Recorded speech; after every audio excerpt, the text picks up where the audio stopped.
ইয়াস্তাইনু চাও আমার কাছে, চাও ইয়াস্তাইনু কারকে চাইবার আছে, চাও আমার কাছে, বিসসাবরি ওয়াস সালাত, নামাজের দ্বারা আমার কাছে। ফাফিরু ইলাল্লাহ, আয় আমার কাছে আয়, কি চাইবি বল আমাকে। উদুনি আস্তাজিব লাকুম, তুমি চাও আমি দেব। তো বাড়িওয়ালা যদি দেখতে পারেন কয়েক কোটি টাকার মালিক, 3-4 তলা বিল্ডিং, পুরো বিল্ডিংটা এসি করা, বাড়িতে 5 জন মেম্বার, প্রত্যেকের এসি কার আলাদা আলাদা, প্রত্যেকের নামে একটা মোটা অঙ্কের টাকা সেখানে ডিপোজিট হয়ে আছে ব্যাংকে। মুরগির বাচ্চাটা কালকে জন্মেছে, চিঁচি চিঁচি করে, এর মূল্য কত দাম, কিন্তু একটু অসাবধানতার কারণে আপনার পাটা পড়ে গেছে। মালিক দেখলে ওফো, একটু যদি পাটা একটু দেখে যদি পাটা রাখতে পারতেন, বলুন তো। ওই কথাটাই আমাদেরকে আমাদের নবী আর আমাদের আল্লাহ বোঝাতে চেয়েছে, সৃষ্টির সেরা হয়েছো, ভালো মন্দ তুমি বোঝো। এটা ঠান্ডা পানি, হাত দিলে হাতটা ঠান্ডা হবে, এ পানিটা গরম আর অনেক ধোঁয়া বেরোচ্ছে, খুব গরম, হাত দিলে হাত ফসকা পড়বে, এটা তুমি বোঝো? বলো হ্যাঁ বুঝি। পানিতে হাত দিলে ঠান্ডা হয়, আগুনে হাত দিলে জ্বলে যায়, বোঝো? বলে হ্যাঁ। এর নাম বিবেক। এই বিবেক দিয়ে তোমাকে সৃষ্টির সেরা করা হয়েছে। Try to remember it. You the peoples of this world, you are the best creation than the other creations of this world. সমস্ত সৃষ্টির মধ্যে তোমাকে সেরা করে, সবচাইতে দামি করে সৃষ্টি করা হয়েছে। তুমি তোমার ব্যবহারের দ্বারা পরিচয় করিয়ে দাও আমি সৃষ্টির সেরা। অপরের পকেট থেকে টাকাটা 50, 200, 1000, 2 বের করে নিলে তুমি সৃষ্টির সেরা হলে নাকি? বলেন না। অন্যকে গালিগোলজ, গিবত, শেকায়েত, বহতান, চগলখুরি, জুলুম, ধোকা, ফেরে, ছক্কা পাঞ্জা করলে এটা তোমার শ্রেষ্ঠ মানুষ হবার পরিচয় হলো নাকি? বলো তুমি, please give me the answer, উত্তর দাও। এটা ভালো মানুষ হওয়ার পরিচয়? তোমার ভালো মানুষ হওয়ার পরিচয় তোমার মধ্যে মানবতা থাকবে, সহানুভূতিতা থাকবে, সুশৃঙ্খল একটা জীবন ব্যবস্থা থাকবে, সহমর্মিতা হবে, সবার প্রতি প্রেম, প্যার, মহব্বত বিলাবে, নফরত আর ঘৃণাকে তুমি দাফন করবে। বিলাও, মহব্বত দেখিয়ে দাও আমি সৃষ্টির সেরা। তেল পরিমাণ কারো অন্যায় করতে যেও না, আল্লাহর বড় কষ্ট হয়। আল খালকু এ আলুল্লাহ। ওই জন্য নবীজি বলেছিলেন, এ গাছের পাতাটা বিনা কারণে ছিঁড়িও না, যা হয়ে গেছে হয়ে গেছে, আগামীতে আর নয়।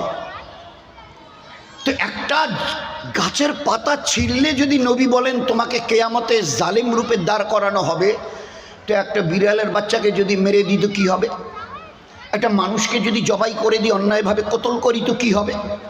আমার আল্লাহ খুশি হবে। বাবা বাবা, তুমি বড় বাহাদুরকে একটা লোককে খতম করে দিলে, সে নিজের কওমের হোক আর হিন্দু ভাইয়েরই হোক, আল্লাহ খুশি হবে?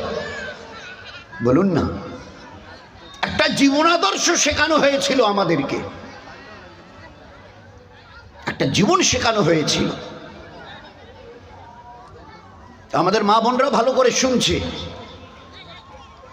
4-5 জন সাহাবী নবীজির কাছে গিয়ে বলছে, আল্লাহ রসুল, আমাদের গ্রামে একজন মেয়ে ছেলে আছেন, তার ইবাদত এতটা যে সত্যি ওর সঙ্গে পাল্লা দিয়ে আমরা ইবাদত করতে পারবো না। একজন মেয়ে ছেলে আমাদের গ্রামে, পড়োশি প্রতিবেশী আছেন, তার ইবাদত এত বেশি, এত ভালো যে তার ধারে কাছে আমরা যেতে পারবো না।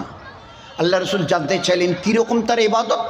বলছে 365 বছরে 365টা রাতে 1 বছর হয়, 365টা রাতের একটা রাত তিনি রাতে ঘুমান না, রাত জেগে তেলাওয়াত, তাহাজ্জুদ, জিকির আজগার, দোয়া, কান্নাকাটি আর এই চোখের পানিতে 365টা রাত, পুরো রাত তিনি কাটিয়ে দেন ইবাদতে। 365টা দিনের মধ্যে 5 দিন রোজা রাখা যায় না, হারাম। 2 ঈদ আর বকরিদের পরের 3 দিন, 5 দিন রোজা রাখা হারাম। কেউ যদি মনে করে রোজা রাখলে তো নেকি হয়, তো আজকের ঈদের দিন রোজা রাখি, বকরিদের পরের দিন রোজা রাখি, তো হারাম। মৌলানারা সাহেবরা বলেন ও গুনাহ হবে, বড় গুনাহ হবে। তো আল্লাহ রসুল ওই 5 দিন বাদ দিয়ে 360 দিন পুরো বছরের ওই মেয়ে ছেলেটি রোজা, আর 365টা রাত, রাত ভর জেগে আল্লাহর ইবাদত। এইটার ইবাদতের খতিয়ান কি কারণে? একটা বিড়ালকে বেঁধে রেখেছিল, সময় মতো খেতে দেয়নি, বিড়ালটা মরে গেছে। তার বাধা ওই বিড়ালটা খেতে না পাওয়ার কারণে মরে গেছে। আল্লাহর নবী সাল্লাল্লাহু আলাইহি সাল্লামের উত্তর দিতে 1 সেকেন্ড লাগেনি। কি উত্তর দিয়েছেন জানেন? আমরাও শুনি, মা বোনেরাও শুনুক। ওই মেয়ে ছেলেটাকে আমি জাহান্নামে দেখেছি। ওই মেয়ে ছেলেটাকে আমি I have seen in hell of that woman. আমি ওই মেয়ে ছেলেটাকে জাহান্নামে দেখেছি। ইবাদত এতটা যে সারাটা 365টা রাত সে ঘুমোয় না, 360টা রাত সে রোজা, কিন্তু একটা বিড়ালকে কষ্ট দিয়েছিল। এই ইসলাম ধর্মের ডেফিনিশন হলো এই যে আল্লাহ রসুল বলেছেন এই মেয়ে ছেলেটা জাহান্নামে। এখন এবারে দুনিয়ার যদি কোনো বিবেকবান লোক, হিতাকাঙ্ক্ষী লোক এই কওমের বলে মুসলমানেরা সন্ত্রাসী, এরা অপরকে জবাই করতে পারলে বড় খুশি হয়, তো একটু আমার নবীর জীবনাদর্শ, লাখো সাহাবাদের লাইফ স্টাইলগুলো ভালো করে দেখুন না। এই জমিনে নবুয়ত পাওয়ার পরে একবারে যেভাবে আমরা মাইকে খুব অ্যানাউন্স করি না, আল্লাহর নবী এই জমিনে দাঁড়িয়ে নবুয়ত পাওয়ার পরে অ্যানাউন্স করছে, ও আমার উম্মতের পুরুষ আর মা বোনেরা শুনে নাও, ইয়ার হাম্মান ফিল আর্থ, আল্লাহর সৃষ্টির এই জমিনের প্রতি দয়া দেখাইও, দয়া করিও।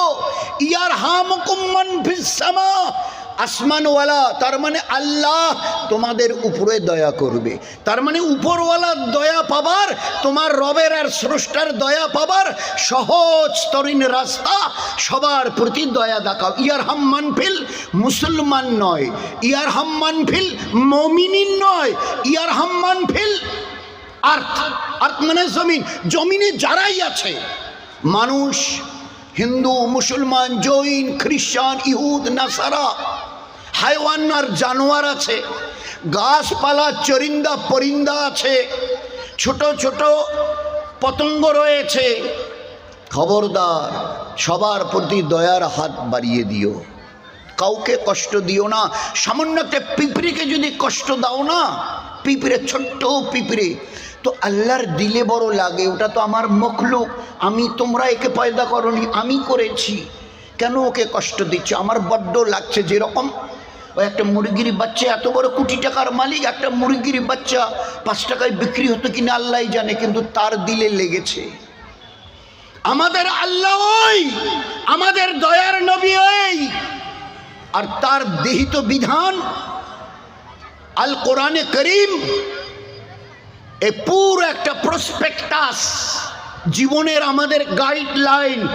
এটাকে দেখো, এই কোরআনে করিমকে সামনে রাখো, জীবনটাকে তৈরি করো। কিভাবে? এই যে মোহাম্মদ মুস্তাফা সাল্লাল্লাহু আলাইহি সাল্লাম, তিনি মডেল। ওহো, তিনি যে নবী আর রাসূল, আচ্ছা তো তার হাতে গড়া তোমাদের মতো উম্মত, লাখো সাহাবা, আবু বকর, উমর, ওসমান গনি, হায়দার, জুবায়ের, তালহা, আয়েশা, মাইমুনা, বাকি যারা আছে, খাদিজা, খানসা, এরা বলে এরা সাহাবিয়াদের মেয়ে ছেলে, বলে এরা মডেল, এরা এক একজন মডেল, এদেরই জীবন দেখে নাও। ওই নবী বলে পাশ কাটতে চাচ্ছ যে উনি তো নবী, রাসূলুল্লাহ সাল্লাল্লাহু আলাইহি ওয়াসাল্লাম, উনি তো হাজারো হলে নবী, তো ওনার সঙ্গে আমাদের, তো এরা তো উম্মত, এদের সঙ্গে জীবন দেখো, দেখে নাও জীবন কাকে বলে, দেখে নাও। একজন মেহমান এসছে বাড়িতে, আমরা হাঁ করি, আমার যদি শ্বশুর সাহেব আসেন, আমার যদি জামাইবাবু এসেন, জামাই বাবা যদি আসে, তো মাছ, মুরগি, এটা ওটা যতটা ভালো খাওয়ানো যায়, কিন্তু যদি অপরিচিত মেহমান, জীবনে কোনো দিন দেখিনি, কতটা করতে পারি? কিন্তু সাহাবাদের আল্লাহ পাক জীবন তৈরি করে দিয়েছিলেন হুজুর আকরাম সাল্লাল্লাহু আলাইহি ওয়াসাল্লামের মেহনতে। অপরিচিত মেহমান বাড়ি এসে বিবিকে গিয়ে জিজ্ঞাসা করছে, লুকাইও না, খুলে বলো কি আছে। বিবি বলেছে, আমি একটু যদি বলো তো কসম দিয়ে বলি, তোমার আমার মতো খাবার কিচ্ছু নেই বাড়িতে, ওই বাচ্চা কটার কিছু খানা আছে। তো বিবিকে জিজ্ঞাসা করছে কি করা যায়, তাহলে তুমি বলো কি করলে ভালো হয়। তো বলে ওদেরকে একটু বুঝিয়ে সুজিয়ে, কোনোরকমভাবে ভুলিয়ে ভালিয়ে ঘুম পাড়ানো নয়, ওগুলো সব একটা ছোটো বাচ্চা নয়, দুধ পিতা হওয়া, এর বয়স্ক। তো তার স্বামী পরামর্শ দিচ্ছে বিবিকে, ওদেরকে একটু বুঝিয়ে সুজিয়ে, দেখ বাবা, দেখ মা, আমাদের একজন মেহমান এসছে, আমাদের নবী বলতেন কেউ যদি আল্লাহর আখেরাতে বিশ্বাস করে তারা যেন মেহমানের হক আদায় করে। তো মেহমানের হক যদি আমরা আদায় করি, আল্লাহ খুশ হবে, দুনিয়াতে তার বদলা পাবো, মানে বরকত পাবো, আর মরণের পরে আসল তার বদলা রিটার্ন দেওয়া হবে। তো তোরা যদি খিদে কাঁদিস, তো মেহমান যদি বুঝে যায় ওদের বাড়ির বাচ্চারা না খেয়ে বোধহয় আছে আর আমাকে খেতে দিচ্ছে না, আমি অতটা খাবো না, খাওয়া যাবে না, বাচ্চারা খাক, তো খেতে চাই, ওদেরকে বুঝিয়ে বাজিয়ে একটু ভুলিয়ে ভালিয়ে চুপ করে দিও, বলে হ্যাঁ ঠিক বলেছে। তো এবারে স্বামী জিজ্ঞাসা করছে, হ্যাঁ গো বিবি, তো খানা বলছো বাচ্চাদের অল্প, পরিমাণটা অল্প, তো মেহমান তো আমি বাড়িওয়ালা মেজবান, উনি হলেন মেহমান, বাড়িওয়ালা হলো মেজবান, তো মেহমান যে আমাকে ছাড়া খাবে না, খানার পরিমাণ অল্প, তো কি ব্যবস্থা কি করা যায়, টেকনিক কায়দা কি করা যায়, টেকনিক তালাশ করছে কি করা যায়। তো স্বামী স্ত্রী মিলে দুইজনে পরামর্শ করে ঠিক করছে, মায়েরা ভালো করে শুনি, ইনশাল্লাহ কাজ দেবে। তো বলছে বিবি, বলছে হ্যাঁ একটা কাজ আছে, একটা রাস্তা। কি? বলে আপনাকে ছাড়া তো উনি বসবেন না, তো একটা প্লেটে দুইজনে আপনারা বসবেন, তো ওই বাতিটা এখন তো অন্ধকার, তো বাতিটাকে ঠিক করার বাহানায়, ওই তখন ওই তেল দিয়ে বাতি জ্বালানো হতো, এখন আমাদের ছেলেপেলেরা কেউ বুঝবেই না, কারণ জন্ম থেকে দেখেছে টিপিলে ঘর আলো হয়, তো কুপি বাতি জ্বালানো হতো ওই তেলের, জাইতুন তেল, আমাদের জামানায় কেরোসিন তেল, তো কুপি বাতি। তো বলেছি একটা উপায় আছে। কি? বলে ভালো করার বাহানায়, বাতিটা ভালো করার বাহানায় আমি ওখান থেকে বাতিটা সরিয়ে নিয়ে যাব, জায়গাটা অন্ধকার হবে। হ্যাঁ ঠিক বলেছ, ঠিক বলেছ। ওই সময় আমি প্লেটে হাত লাগাবো আর মুখে চপাত চপাত শব্দ করব, আমি চপাত চপাত শব্দ করব, মেহমান মনে করবে বাড়িওয়ালা মেজবান ভাই তিনিও খাচ্ছেন, তাহলে আমিও খাই। আসলে আমি একটা দানা ওই প্লেটের মুখে দেব না, সবটুকু তার দিকে ঠেলে দেব, হাতটা শুধু প্লেটে মারবো আর মুখ দিয়ে চপাত চপাত শব্দ করব। বিবি বলেছে, বাস এইটাই আমি তোমার মুখ থেকে জানতে চেয়েছিলাম। খানা প্লেস করা হলো, বাতিটাকে ভালো করার বাহানায় সরিয়ে দেওয়া হলো, জায়গাটা অন্ধকার হলো, বাড়িওয়ালা ওই করছে অভিনয়, আর পুরো খানাটা মেহমানের দিকে ঠেলে দিয়ে স্বামী স্ত্রী মানে বিবি আর তাদের বাড়ির পুরো বাচ্চার বাচ্চি সবাই উপোস, আর আজনবী অপরিচিত মেহমান, না জামাই না বিয়াই না খালা শ্বশুর না মামা শ্বশুর, খালু শ্বশুর না মামা শ্বশুর, কেউ নয়, অপরিচিত মেহমান, তাকে পেট ভরিয়ে খাইয়ে দিয়ে এরা সবাই অনাহারে শুয়ে পড়েছে। This was the life, this was the Islamic life, this was the দিনী লাইফ। এই ছিল ইমানওয়ালাদের জীবন। This was the activities of your life. জীবন কোথায় ছিল, জীবন কতটা উন্নত স্তরে পৌঁছে গেছিল। আজ আমরা অপরের চিনতে না পারলে আমাদের রাতে ঘুম হয় না। কতটা অন্যের চিনতে পেরেছি, কতটা অন্যের ধোঁকা দিয়ে নিতে পেরেছি, নয়তো আমার এই মেন্টাল আছে না, এর স্যাটিসফ্যাকশন হয় না। আজ কাউকে ধোঁকা দিতে পারলাম না, তাই বলে সবার নয়, ইল্লা মাশাআল্লাহ। তা নাহলে এই দুনিয়ায় এরকম অরাজকতা চলে, অরাজকতা। আমরা অনেক সময় যখন একটু বেশি বেশি হয় না, আজকের একটা সুপ্রিম কোর্টের রায় বেরিয়েছে, অনেকে হয়তো দেখেছেন, উত্তরবঙ্গে ফার্স্ট পেজে সুপ্রিম কোর্টের যে উত্তরপ্রদেশ দেখে লিখেছে, লাইনটাই আমি প্রায় বলার চাই। উত্তরপ্রদেশের যোগী সরকার যেভাবে তার রাজ্যে তিনি প্রশাসনকে দিয়ে বুলডোজারগুলো চালিয়েছেন না, এটা ভীষণ বড় অন্যায় করেছেন, বড় অন্যায় করেছেন। যাদের এইভাবে ঘর ভেঙে দিয়েছেন, সুপ্রিম কোর্ট বলছে, আমি মুজিবর নয়, আজকের খবরের কাগজ, সুপ্রিম কোর্টের জাজমেন্ট বলছে, দুইজন জাজ বড় গর্হিত কাজ করেছে, বড় অন্যায় করে ফেলেছেন তারা, এইভাবে বুলডোজার দিয়ে ঘরগুলোকে ভেঙে দেওয়া।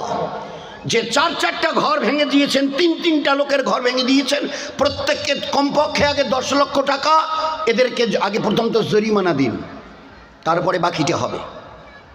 আজকের রিপোর্ট, আজকের উত্তরবঙ্গের, this is the report for today. অন্যায় বেশি দিন চেপে থাকে না, অন্যায় বেশি দিন চেপে রাখা যায় না। তো দেখিয়ে দেওয়া হয়েছিল জীবন কি বলে, জীবন কাকে বলে, জীবন কি বলতে চাইছে। ওই সাহাবি, ওই বাড়িওয়ালা, এ তো রাতের কেচ্ছা নিমটে গেল, এরা সবাই উপোস, মেহমান খেয়ে ঘুমোচ্ছে, এরা বাকিরা। ফজরের নামাজ নবীজির পিছনে পড়তে গেছেন এই বাড়িওয়ালা সাহাবি। নামাজের শেষে আল্লাহ রসুল সাল্লাল্লাহু আলাইহি ওয়াসাল্লাম জিজ্ঞাসা করছে, ও ও আমার সাথীরা, আজকের রাতে মেহমানের সঙ্গে কে কি ব্যবহার করেছো বলো। তো নবীজির ওই এলানের পরে কে চট করে দাঁড়ায়? চুপ, পুরো মজমা খামোশ। আর বলো না কে কি আজকের রাতের অন্ধকারে মেহমানের সঙ্গে ব্যবহার করেছে, একটু খুলে বলো। একটু চুপ করে আছে, বলে ও ভাবছে যে হয়তো আরও কেউ এরকম করে থাকবে, তারা আগে দাঁড়াক, তারপরে আমি না হয় দাঁড়াই। তৃতীয়বার যখন আল্লাহ নবী জিজ্ঞাসা করেছেন, এইবারে দাঁড়িয়ে গেছে। আল্লাহ রসুল রাত, ঘরের ভিতর আর বাতিকে সরিয়ে দিয়ে অন্ধকারে, আমরা যেটুকু করেছি অন্ধকারে। আপনি দয়ার নবী কি করে জানলেন? এ তো আপনার জানার কথা না, আপনি কি করে জানলেন? আল্লাহর পেয়ারা রসুল জবাব দিচ্ছেন, এ আমার সাহাবী, তোমার ওই রাতের ওই আখলাক, ওই ব্যবহার, ওই সদ্ব্যবহার, ওই মিষ্টি মধুর আখলাক আমার আল্লাহ আমাকে জানিয়েছেন। এ আমার পেয়ারা রসুল, তোমার সাথীরা এই রকম যে নিজের চাইতে অপরের জানকে বেশি তারা প্রাধান্য দেয়।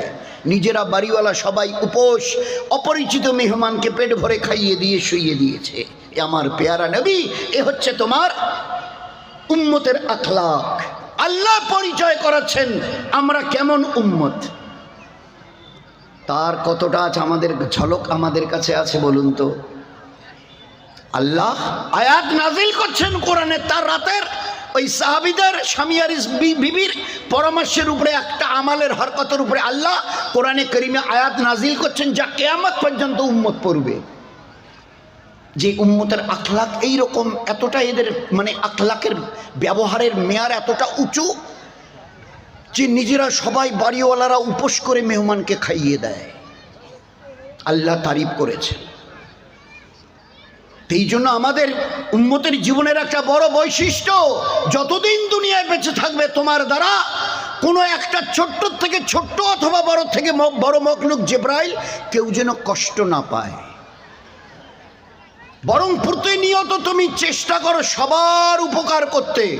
মানুষ, জিন, হাইওয়ান, জানোয়ার, গাছপালা, চরিন্দা পরিন্দা, পোকামাকড়, যা কিছু আছে দুনিয়াতে মখলুক বলতে সবার উপকার করার চেষ্টা করো। আল্লাহ রসুল, সবারই যদি উপকার করতে যদি না পারি, চেষ্টা তো করব। আপনি যখন বলছেন চেষ্টা তো করব, তা আমরা যদি চেষ্টা করার পরেও যদি উপকার করতে না পারি, আল্লাহ রসুল then and there at the same time উত্তর দিয়েছেন, চেষ্টা করার পরে যদি, একান্ত চেষ্টা করার পরে যদি উপকার করতে নাই পারো, অন্যায় কারো করিও না, ক্ষতি কারো করিও না। বলার পরে বললেন, আচ্ছা তুমি উপকার করতে পারলে না, লোকটা 10টা টাকা চেয়েছিল, ভাই একটা 10টা টাকা দিলে না, আমার বাচ্চার একটু অসুবিধায় আছে, একটু হয়তো ডাক্তার দেখাতে হতো বা একটা কিছু কিনে দিতে তাদের হাতে দিতে হতো, কেন ও যেমন একটা 10টা টাকার মূল্য ছিল, আজকে যেমন 100 টাকা 200 টাকা যাই হোক। তা বললে যে ভাই আমি যে এই সময় আমার কাছে নেই, কি করি বলেন তো। আপনি বললেন আপনার অসুবিধাটার কথাটা, কিন্তু আমার কাছে যে নেই, কি করি বলেন তো। তা তুমি যখন দিতে পারছো না, তো অন্তত পক্ষে আল্লাহ রসুল বলছেন অন্তত হাসি মুখে তাকে বিদায় করিও। হাসি মুখে, হাসলে তো আর পয়সা দিতে হবে না, তো ওই বেচারাকে অন্তত হাসি মুখে কথা বলে বিদায় করতে পারবে তো। কিভাবে উম্মতকে তৈরি করা হয়েছিল, this was the life statics of this উম্মাহ। এই ছিল উম্মতের জীবন। আল্লাহ নবী উত্তর দিচ্ছেন, অন্তত যখন ওই সময় উপকারটা করতে পারছো না, তো একটা হাসি মুখে কথা বলে তাকে বিদায় করতে পারবে। এবারে মা বোনদের দিকে লক্ষ্য করে বলছে, ফের পুরুষরা সামনে, তারপরে মেয়েদের। আজকের ওই পড়শির বাড়িতে নাকি খুব একটা রান্না হয়নি, তা তোমাদের বাড়িতে তো এটা সেটা রান্না হচ্ছে। তো রান্না তো হচ্ছে, কিন্তু আমাদের 10 জনের জন্যে 500 গ্রাম গোশের দরকার ছিল, তো আমাদের আজকের 200 গ্রাম গোশ জোগাড় হয়েছে। 10 জন লোক, 500 গ্রাম হলে ঠিক ছিল, আধা কিলো, কিন্তু 200 গ্রাম। তো 200 গ্রাম গোশের আমরা এই 10 জন ওদের বাড়িতে কী দিই, কী দেবো বলেন। আল্লাহর নবী, দয়ার নবী উম্মতকে জীবন স্টাইল শেখাচ্ছে। ও আমার উম্মত, যখন তুমি ওখান থেকে গোশের পরিমাণ কম যখন দিতে পারছো না, তো ওই গোশের মধ্যে একটু পানির পরিমাণটা বেশি করে দিয়ে সরুয়া একটু তৈরি করে একটু ঝোল বাটিতে ভরে পড়োশিকে দিতে পারবে তো? একটু ঝোল দিতে পারবে, একটু সরু অন্তত পানি একটু ঢেলে, এই পানিটার জন্য তো পয়সা দিতে হবে না। তো ওই তরকারিতে একটু পানির পরিমাণটা বেশি দাও, সরুগাটা বেশি হোক, ওখান থেকে এক বাটি সরুগা তুলে পরশে গিয়ে দিয়ে হক আদায় করতে পারবে? বলে আল্লাহ রসুল তা পারবো। বলে হ্যাঁ, মিনিমাম জন্য এতটুকু তোমরা করতে পারো। একটা জীবন আদর্শ শেখানো হয়েছিল। আচ্ছা, এগুলো কিসের জন্যে? For the life of the hair after. আজ কোথায় আছো? বলে এই জমিনে। কি এটা জায়গাটার নাম? বলে দুনিয়া। কতদিন থাকবে? বলে আজ আছে কাল থাকবে না। মৌতের রাস্তা দিয়ে একটা জগতে চলে যাবে, ওর নাম কি? বলে ওটা হচ্ছে পরকাল, আখেরাত। এটা ইহকাল, ওটা পরকাল। এটা দুনিয়া, ওটা আখেরাত। ওটা কতদিন? তো বলে আমি তো ঠিক জানি না, ওলামা হজরতদের কাছ থেকে যতটা শুনেছি, মৃত্যুর রাস্তা দিয়ে ওই আখেরাতের জীবন শুরু হবে। আর তারপরে বলে তার আর পর নেই। ও জীবনের শুধু শুরু আছে মৃত্যুর রাস্তা দিয়ে, ওর আর কোনো শেষ নেই। 100 বছর, 1000 বছর, লক্ষ বছর, কোটি বছর, কোটি কোটি বছর, অর্ব খর্ব বছর তুমি বলতে থাকো, তোমার বলা বলতে বলতে শেষ হবে। ওই হায়াত আখেরাতের কোনো দিন শেষ হবে না। ওই অনাদি অনন্তকালের আখেরাতের তৈয়ারির জন্য দুনিয়ার এই স্বপ্নের মতো কটা দিন। এই হায়াতের এক একটা সেকেন্ডকে কাজে লাগাও আখেরাত বানাবার জন্যে। আজ যদি হালায় খালায় তুচ্ছ তাচ্ছিল্য মনে করো, আমি তোমার দয়ার নবী বলছি, কাল কিয়ামতের ময়দানে on the day of resurrection নিজের পরিণতি যখন ভয়ঙ্কর পরিণতি চোখে দেখবে, এই 2 চোখ দিয়ে রক্তের কান্না কাঁদতে কাঁদতে নদী বইয়ে দিয়ে তোমাকে জাহান্নামে যেতে হবে। ওই পুছনেওয়ালা নেই। ওখানে কেউ তোমাকে জিজ্ঞাসা করবে না এত রক্তের কান্না কেন কাঁদছো। এতটুকু কথা বলার মতো ওই দিন লোক খুঁজে পাবে না। হরেক আপনা আপনা। ওই জন্য পরকালের ওই আখেরাতের ওই সময়টাকে বলা হয় ইয়া নফসি ওয়ালা আলম। ইয়া নফসি, হে আল্লাহ, আমি আজ বাঁচবো তো, আমি রেহাই পাবো তো, আমার নাজাত হবে তো, আমার ছুটকারা হবে তো। ওই জগতের পরিচয় করানো হয়েছে ইয়া নফসি ওয়ালা আলম। সবাই হরেক আপনা আপনা। না স্বামী বিবির, না বিবি স্বামীর, না বাপ বেটার, না বেটা বাপের, না ভাই ও ভাইয়ের, না এ ভাই ও ভাইয়ের, না ভাই বোনের, না বোন ভাইয়ের, না এ শ্বশুর জামাইয়ের, না জামাই শ্বশুর, কেউ কারো নয়, হরেক আপনা আপনা। দোস্ত খুব ইয়াদ করি, আল্লাহ আমাদের জন্য হেফাজত করে। একটা সময় মানুষের আসবে, কি একজন পুরুষ অথবা মেয়ে ছেলে উম্মতের, একটা নেকির কারণে তাকে জাহান্নামে যেতে হচ্ছে। আল্লাহ ওই সময় দয়ার হাত বাড়িয়ে দেবেন। তিনি বড় রহিম, রহমান, বড় দয়ালু। তার চাইতে বড় দয়ালু। একটা মার তার বাচ্চাকে কতটা মহব্বত করে, শুধু বোঝানোর জন্য মা আয়েশা রাদিয়াল্লাহু আনহাকে লক্ষ্য করে বলেছিলেন, এ আয়েশা, তুমি মায়ের ওই আদরটা দেখেছ? যে 3 জন আমার বাড়িতে এসেছিল আল্লাহ রসুল, আমাদের বাড়িতে, মা তার 2টো বাচ্চা। তো আমি এই বাচ্চার হাতে একটা খেজুর, ও বাচ্চার হাতে একটা খেজুর, মায়ের হাতে একটা, 3 জনকে 3টা খেজুর দিলাম। এ বাচ্চা 2টো এরটাই খেলো, ওরটাই খেলো। মা নিজের খেজুরটা মুখে দেবে বলে হাঁ করে কাছে নিয়ে গেছে। তো বাচ্চা 2টো তাড়াতাড়ি করে নিজেদের খেজুর 2টো খেয়ে নিয়ে মায়ের দিকে তাকাচ্ছে। যখনই মায়ের দিকে তাকিয়েছে, মা ঠোঁট বন্ধ করে ওই নিজের হাতে যেটা হাঁ করেছিল মুখে দেবে, ঠোঁট বন্ধ করে ওই খেজুরটা আস্তে করে 2 ভাগ করে আধা একে আধা ওকে দিয়ে দিল, নিজে মুখে দেয়নি। আল্লাহ রসুল মায়ের এই দয়া। হুজুর বলছে আয়েশা, আয়েশাকে নয়, এ চৌধুরী সাদির, সীতাই হালকার, গিদারি হালকার, বড় মরিচা মাথাভাঙ্গা হালকার, কুচবিহার জেলার ও আমার প্যারা নবীর উম্মত, ও আমার প্যারা ও প্যারি উম্মত। এ মায়ের কতটা আদর দেখেছো বাচ্চার প্রতি। আমাদের আল্লাহ এই মায়ের চাইতে তার এক বান্দা বান্দিকে 70 গুণ বেশি মহব্বত করেন। 70 গুণ, মোর দ্যান 70 টাইমস। 70 গুণে মা যে দেখলে তুমি আয়েশা, এর চাইতে 70 গুণ বেশি আল্লাহ তার বান্দা বান্দিকে মহব্বত করে।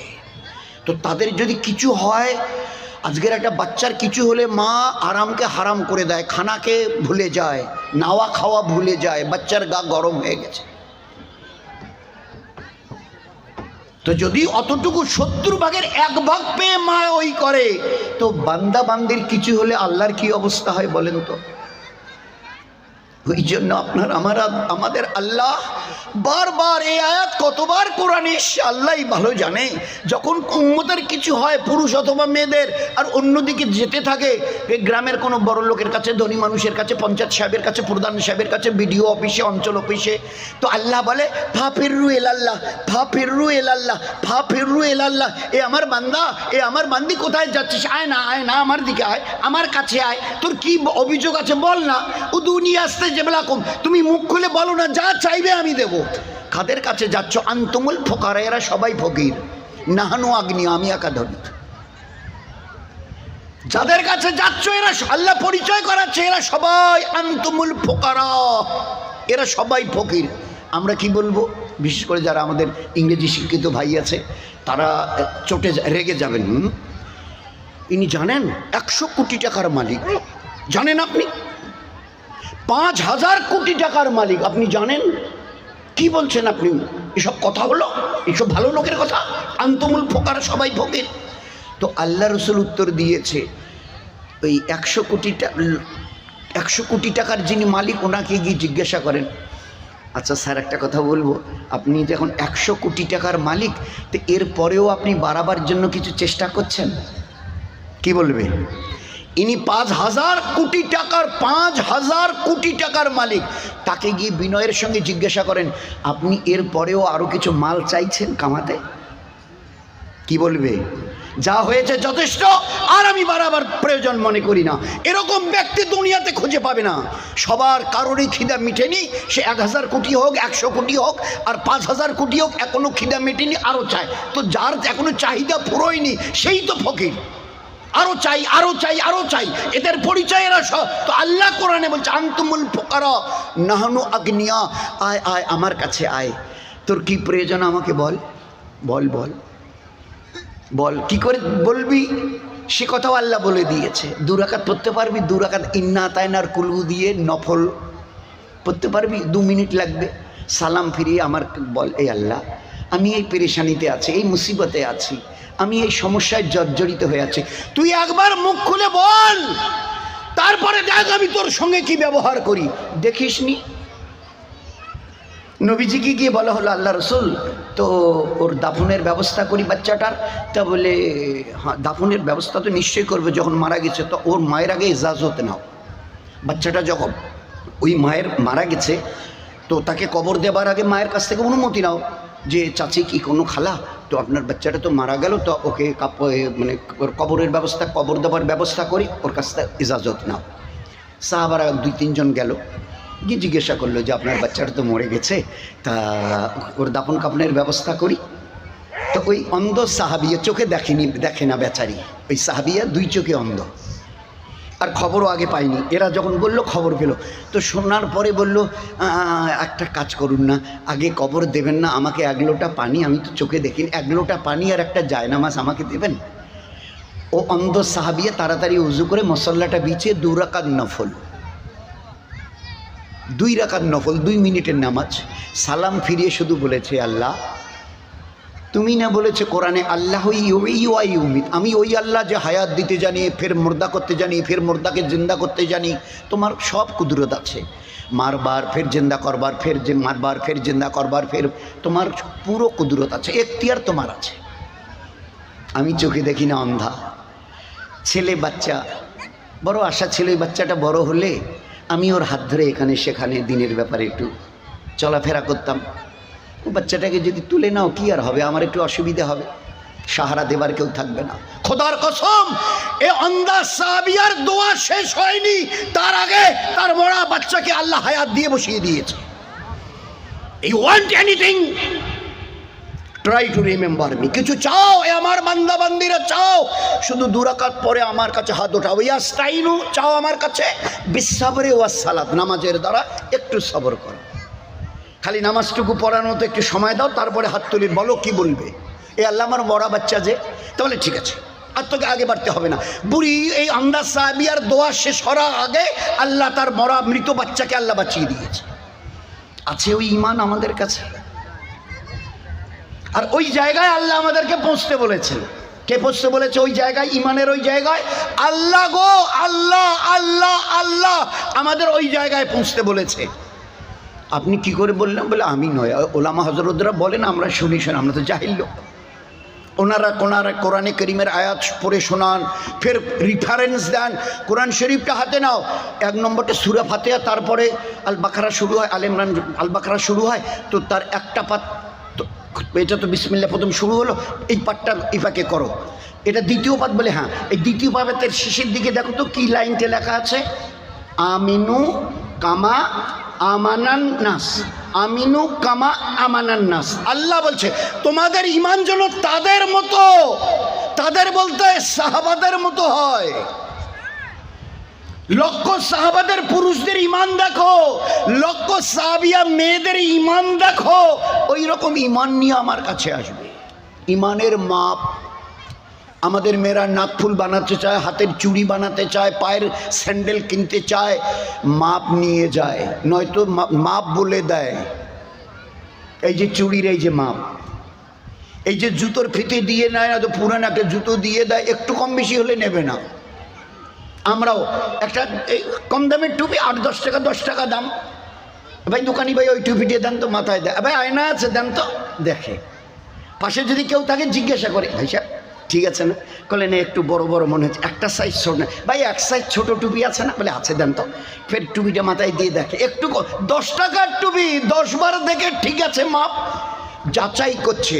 আপনার আমার, আমাদের আল্লাহ, আমাদের ঈমান কেমন হবে আল্লাহ জানিয়ে দিয়েছে। লক্ষ সাহাবাদের পুরুষ, লক্ষ সাহাবাদের মেয়ে, লক্ষ সাহাবাদের ঘরের যুবক আর লক্ষ সাহাবীদের ঘরের যুবতীদের দেখো, ওই রকম ঈমান নিয়ে আমার কাছে আসিও, আমি আল্লাহ আমার রহমতের দুহাত ভরে তোমাদের বদলা দিয়ে দেব। কিন্তু ঈমান যদি না মেলে কিচ্ছু পাবে না। ঈমান ওই রকম, আমালের ব্যাপারে দয়ার নবী বলেছেন, তো আল্লাহ পাক কোরআনে কারীমের আয়াত, দয়ার নবী আসহাবিকান নুজুম, আমার এই লক্ষ সাহাবাদের পুরুষ মেয়ে ছেলে যুবক যুবতী বাচ্চা বাচ্চি এরা প্রত্যেকে আসমানের তারার মতো, আসমানের তারার মতো। ইক্তাদায়তুম ইহতাদায়তুম, তোমরা যারাই এই সাহাবাদের লক্ষ্য করে চলবে, যে কোনো একজন সাহাবা, এনিবডি এলস, যে কোনো একজন সাহাবাকে যদি দেখে চলো, আমি নবী বলছি আল্লাহ তোমাদের হেদায়েত দিয়ে দেবে। ভাবে আইহিম ইক্তাদায়তুম ইহতাদায়তুম, ইক্তাদায়তুম ইহতাদায়তুম। ইক্তেদা শব্দটা একটু আমরা তো সাধারণ লোক, মহাসাবদের কাছ থেকে, মহাসা মুফতি সাহেব, হাফেজ সাহেব, ওই যে আল্লাহ নবী যে বললেন ইক্তাদায়তুম ইহতাদায়তুম, এদের যদি ইক্তেদা করো তো হেদায়েত পাবে। তো ইক্তেদা বলতে তাহলে আপনি নামাজ পড়েন? পড়ি। তো কোনো জামাতের সঙ্গে পড়েছেন? বলে পড়েছি তো, পড়ি তো। তো যখন ইমামের পিছনে দাঁড়ান তো কি বলেন? তো হ্যাঁ ওই কথাই তো বলি না, হয়তো নুসাইলিল্লাহ তাআলা আরবায়ে রাকাতে সালাতে জোহরে ফরজুল্লাহ তাআলা মুতওয়াজ্জিহান ইলা জিহাতিল কাবাতে শরীফাত, আল্লাহু আকবার। ইক্তেদায় তো বিহাজাল ইমাম, ইক্তেদায় তো বিহাজাল ইমাম। আমি 4 রাকাত ফরজ নামাজ জোহরের হোক, 2 রাকাত ফরজ নামাজ ফজরের হোক, আমি যখন নিয়ত করি তখন বলি ইক্তেদায় তো বিহাজাল ইমাম, আমি এই ইমামের পিছনে ইক্তেদা। কতক্ষণ? বলে যতক্ষণ উনি আল্লাহু আকবার বলে হাত বাঁধে, যে সময় আমিও বাঁধি, আর যতক্ষণ পর্যন্ত উনি সালাম না ফেরান বাঁদিকে, ততক্ষণ পর্যন্ত ওনার ইক্তেদা মানে অনুসরণ। উনি যা যা করেন আমিও তাই করি। উনি যদি 5 মিনিট দাঁড়িয়ে থাকেন কেরাত পড়তে, তো আমিও 5 মিনিট। উনি যদি রুকুতে গিয়ে যদি 2 মিনিট থাকেন রুকুতে গিয়ে সুবহান রাব্বিয়াল আযীম, তো আমাকেও 2 মিনিট, আমি চাই 3 বার বলি আর 4 বার বলি, কিন্তু উনি যতক্ষণ থাকবে উঠতে পারবো না। ফের সামিআল্লাহু লিমান বলে দাঁড়াবে, যতক্ষণ উনি ওখানে দাঁড়িয়ে থাকবেন আমিও। ফের সেজদায় উনি যতক্ষণ, অতক্ষণ আমিও। উনি যখন বৈঠক করবেন তাশাহুদে, আমিও। তো সালাম নিয়ত বাঁধার থেকে নিয়ে বাঁ পাশে সালাম ফেরা পর্যন্ত আমরা তার ইক্তেদা করি। বলে এটা হচ্ছে নামাজের ইক্তেদা। আর যে ইক্তেদার কথা আল্লাহর নবী বলেছিলেন সাহাবাদের দেখে তাদের ইক্তেদা করো, জন্মের দিন থেকে কবরে যাওয়ার দিন পর্যন্ত সাহাবাদের পিছনে দাঁড়িয়ে তাদের ইক্তেদা করো, জীবন তোমাদের ধন্য হবে। এ হচ্ছে ইক্তেদা। আমরা আজকের অনেকটা আজাদ হয়ে গেছি, বলতে আমারও একটু বড় ডর ভয় লাগছে। ভয় ভয় করে বলছি দোয়া করবেন, কেউ যেন মনে কিছু না নেয়। আর ফের আমাদের ওলামা হজরতরা তো আছে। কালকে এক জায়গায় গেছিলাম, গতকালকের, তো সে লাইটিং দেখলে মনে হবে যে আমাদের হিন্দু ভাইরা দুর্গাপুজোয় যা করেন না, ও ধারে কাছেও ঘেঁষতে পারবে না, ধারে কাছেও ঘেঁষতে পারবে না। আমি শুধু জায়গাটা বললাম না, 2-3টে জায়গা, কালকে 2টো জায়গায় গেছিলাম। তো ডেকোরেশন আর লাইটিং দেখলে মনে হচ্ছিল বারবার যে দুর্গাপুজোতে আমাদের হিন্দু ভাইয়ের জওয়ানরা যে করে, যা করে, ওরা যদি আমাদের এসব দেখে না তো ওরা লজ্জা পাবে। তো এই ব্যাপারে বলে, এই ব্যাপারে আপনি আমরা যা করতে চাই, দিন পায়ের নখ থেকে মাথার চুল পর্যন্ত, জন্মের দিন থেকে মৃত্যুর দিন পর্যন্ত, কি কখন কোথায় কোন আমল কিভাবে করবে, আল্লাহ পাক আমার নবীকে দিয়ে একটা জায়গা, একটা সেকেন্ডের আল্লাহ বাদ দেয়নি। যে এই সময়ের, এই বছরের 2টা মিনিট আল্লাহ পাক দিয়েছে। গো অ্যাজ ইউ লাইক, যা মন চায় করো। 2 মিনিটের জন্য কোনো তুমি লা ইলাহা ইল্লাল্লাহ, তারপরের কলেমাটুকু মুহাম্মাদুর রাসূলুল্লাহ, এ আল্লাহ তুমি যা বলেছো সেইভাবে চলবো, যেহেতু তুমি আমার মালিক, আমি তোমার গোলাম। এ আমার দয়ার নবী, আপনি যেভাবে করে দেখিয়েছেন ওইভাবে, যেখান থেকে রুখে গেছেন আমিও রুখে যাব, যেখানে আপনি পা বাড়িয়েছেন সেখানে আমি পা বাড়াবো। এটা কতদিন? জন্মের দিন থেকে নিয়ে মৃত্যু। ওই জন্য জন্মের দিন, জন্ম হলে বাইরে কায় আছেন বাহে, বাচ্চার জন্ম নিয়েছে, তো সঙ্গে সঙ্গে আল্লাহু আকবার, আল্লাহু আকবার, আল্লাহু আকবার, আল্লাহু আকবার আজান দেওয়া হয় ডান কানে, আর আকামত দেওয়া হয় বলে একটু কানটা, একটু ওই বাচ্চাটার একটু কানটা একটু বাপাদের পাশের কানটা একটু উপরে তোলেন না, তো আজান আর আকামত নামাজ। তো বলে নামাজটা আজকের এখানে একটু অপেক্ষা থাকুক, ওই যেদিন ওকে শোয়ানো হবে গোসল টোসল দিয়ে সাদা কাপড় পেঁচিয়ে দিয়ে, বাস ওই সময় ফিরে এই নামাজটা ওই দিন পড়া হবে। তো আমাদের জীবন আজান আর আকামত হয়ে গেছে, এখন শুধু নামাজটুকু হতে বাকি। এইটুকু হচ্ছে আমাদের জীবন। একটা scientific reason, this is the scientific reason. তোমার জীবনের আজান আর আকামত হয়ে গেছে। যেরকম নামাজের কাতার দাঁড়িয়ে গেলে কোনো সাথী অথবা ইমাম সাহেব বলে, হ্যাঁ ভাই আকামত দিয়ে দেন, আজান তো হয়ে গেছে, আকামত দিয়ে দেন, এইবার ইমাম সাহেব শুরু করে নামাজ। আমাদের জীবনের আজান আর আকামত হয়ে গেছে, আজান আর একামত হয়ে গেছে। শুধু আর কটা দিন একটু চলার পরে তুমি যখন শুয়ে থাকবে খাটিয়ায়, ওই সময় ওই নামাজটা পড়া হবে, এই আজান আকামতের নামাজটা। ওই তা তোমার জীবন কতটুকু? বলে আমার জীবনের আজান আর আকামত হয়ে গেছে, এখন শুধু নামাজটুকু হতে বাকি। This is your life. এই কটা দিন একটু নিজেকে সামলে চলতে পারবে না? এই কটা দিন নিজের জীবনকে একটু ব্রেক লাগাতে পারবে না? হোয়াট ইজ ইমান? ইমান is nothing but a brake of our life. ইমান হচ্ছে একটা আস্ত জীবনের জন্য একটা ব্রেক। কোন জায়গায় ঢিলি দিতে হবে ঢিল, আর কোন জায়গায় জোরে কষতে হবে। রাত এখন 12টা, শীতেই বাজার থেকে বাড়ি ফিরছি, এই বিডিও অফিসের কাছাকাছি, রাত 12টা, ফের অমাবস্যার রাত বলে কথা। ওই অবস্থায় চলতে চলতে হাতে একটা ওই মোবাইলের লাইট অথবা একটা ছোট টর্চ, ওই অবস্থায় চলতে গিয়ে দেখি রাস্তার ধারে 18 বছরের একটা খুবসুরত মেয়ে, সুন্দরী মেয়ে দাঁড়িয়ে আছে, আর আমাকে দেখে ইশারা করছে, কাছে আসো না, কাছে আসো। কেউ নেই, নিশুতি রাত, সবাই ঘুমোচ্ছে, অঘরে ঘুমোচ্ছে, বাস তুমি আর আমি। আসো। যদি সত্যি তুমি ইমানদার হও, তোমার ইমান ওই সময় তোমাকে ব্রেক লাগাবে। তোমার ইমান ভিতর থেকে বলবে, কয়েক মিনিটের জন্য যদি ওর কাছে যাই, গায়ে যদি হাত দিই, মজা যদি লুটে নি, আমার অনন্তকালের আখেরাত আমার বরবাদ হয়ে যাবে। মজা তো লুটবো কয়েক মিনিট, জীবন আমার বরবাদ হবে আখেরাতের কয়েক লক্ষ কোটি বছরের। ওই সময় তোমার ওই ইমানের ব্রেক বলবে, না না, আমি আল্লাহকে ভয় করি, আল্লাহকে ভয় করি। এরকম হাজারো কিতাবে এসছে, হাজারো। একটা মেয়ে ছেলে, যুবতী, খুব সুন্দরী, দুষ্কৃতিকারীরা তাকে ধাওয়া করছিল, ও তাড়াতাড়ি গিয়ে একটা বাড়িতে ঢুকে পড়েছে, দরজা খটখটিয়েছে, একজন যুবক 22-23 বছরের দরজা খুলে দিয়েছে, বলছে আমাকে একটু বাঁচান, আমার পিছনে বদমাইশ লেগেছে, আমার ইজ্জত লুটবে, আমাকে নষ্ট করে দেবে, আমাকে শেষ করে দেবে তারা, আমাকে বাঁচান। তাড়াতাড়ি ও ভিতরে গেল, দরজা বন্ধ করে দিল। এই জওয়ান 20-22 বছরের দেখছে যে একদম তরু তাজা একটা মেয়ে, ভরা যৌবন তার, 17, 18, 19, 20-এর বেশি হবে না, লাল আপেলের মতো টুকটুকে। ও বলছে আমাকে দয়া করে আজকের রাতটা এখানে থাকতে দিন, আপনি যদি আমাকে বের করে দেন হয়তো তারা যদি কোনো জায়গায় গোপন জায়গায় অপেক্ষা করে থাকে আমাকে দেখলে ছিঁড়ে ছিঁড়ে খাবে, যেভাবে বাঘ যেভাবে ছাগলের বাচ্চাকে ছিঁড়ে খায়। তা বলে না, আপনাকে যেতে হবে না, আপনি থাকুন। এবারে তাকে বলে দিল, এক লম্বা কেচ্চা সংক্ষেপ করি, তুমি এখানে ঘুমাও আমার এই বিছানায়। তাহলে আপনি বলে সে আমি পাশে গিয়ে কোথাও শুয়ে পড়বো, তুমি এখানে ঘুমাও। এবারে মেয়েটা তো শুয়ে পড়লো। সে এবারে আর ওই জওয়ান, ওই বাড়ির মালিক, ও এবারে পাশে গিয়ে বারান্দায় অপেক্ষা করছে। তো তারও সে তো মানুষ, একটা তো টকবক, তার জবানি সেই সময় উতলে উঠছে, যে ওরকম জাল দিলে পানি টকবক, তো জবানি উঠেছে। তো তার নফস মাঝে মাঝে বলছে দেখো কেউ নেই, শূন্য বাড়ি, শুধু সে আর তুমি। সে তোমার কাছে জায়গা চেয়েছে, তুমি যদি তার কাছে যাও হয়তো সে ফেরাবে না।